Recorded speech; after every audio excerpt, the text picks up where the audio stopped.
So what's up YouTube, it's AZ3KGT coming at you, and I figured I'd go and give you like a little test drive video of the car. I don't want to drive it around too much because it still needs to be tuned, but it is running good, running just fine. Cat's cut off it, so it's very loud. There's some rattling going on because it's a race car, but other than that, car runs fine. Just want to let you guys know and give you some proof for that, because I know it's been. Here's the other thing. I've been trying to give you guys some drive footage with my head camera. The problem is that every single time I try to give you guys some footage on the head camera, the only thing you can see is the roof liner. So I didn't want to just send you guys videos, let you guys see content of just the headliner. So I took some time to get a new camera mount and put that on there just before I started having issues with the car. So this is the first time I've actually used this roll bar camera mount.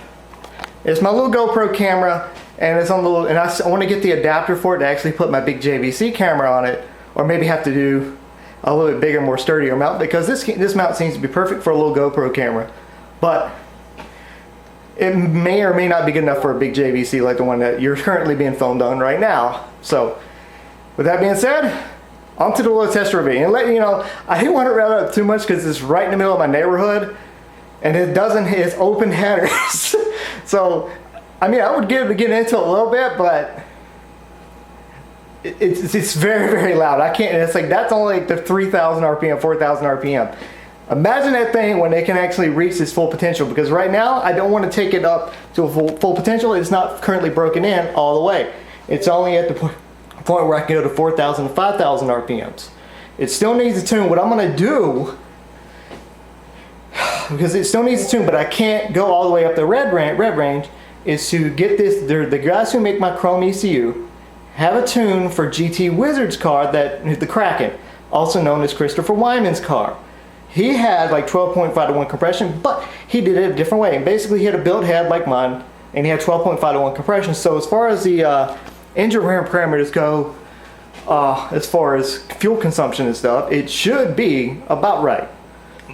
So I'm probably going to have them send me a tune.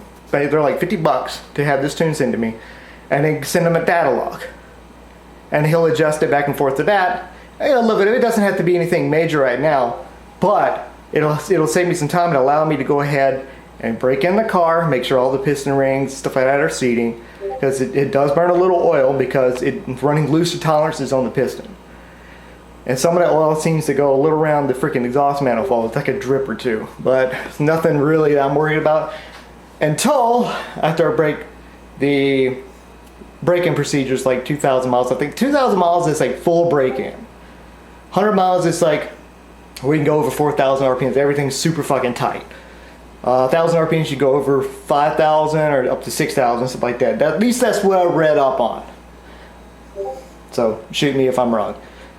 So with that being said, we're going to go ahead and give you on this test drive video, and I hope you guys enjoyed it. It is one of the first times you guys have actually seen the car drive.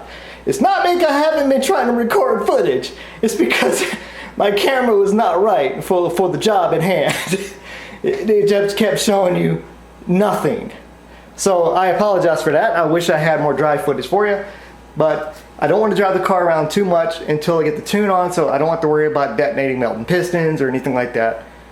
We'll get this tune done, and I'm kind of tight on money too, so when the 5th hits, I'm going to go buy this tune, this $50 freaking ROM, put it on my computer and send it to my computer, my ECU, and see how that works. If I like it, I'll keep it on there. If not, I'll send my data log, and we'll mess with the parameters until I get more comfortable at doing it myself, because I have a wideband hooked up in the car. It's not like I can't tune it. To be honest with you, the most I've ever done with this ECU is a lot of like setting parameters, stuff like that, like accessories. I tried to set up the launch control on it, but I think what happened was I actually cut one of the peripheries off, turned it off in the ECU that was necessary for the launch control, and I just haven't got around to fixing it, so that one's on me. And I'm not really familiar with the fuel tables and ignition timing. So I was going to let somebody who's a lot more familiar with that handle that, and I don't want to melt pistons on a brand new engine, but would you? I was like, for now, we'll let somebody else do this, and if I want to take it to UMS tuning, I'll see what I can do about getting more comfortable with like having them show me how to set the fuel tables and stuff, so I don't have to keep spending a whole lot of money every single time I want to tweak something on the car. I can just run a couple pulls down the street, because I have a long straightaway that I can actually go down, and I can be like, okay, and it's basically easy replicable. It's like 2-line freaking stop sign down the road. I can go a little pull, do the adjustments I need, and do that again, and do that again. It's about as good as a replicable site that you can do, and it's not on public roads. So I don't have to worry about getting stopped by the police doing freaking pulls on the road until I get my car straightened up, get it smoothed out the way I want it to. But until the meantime, I'm not that familiar with it.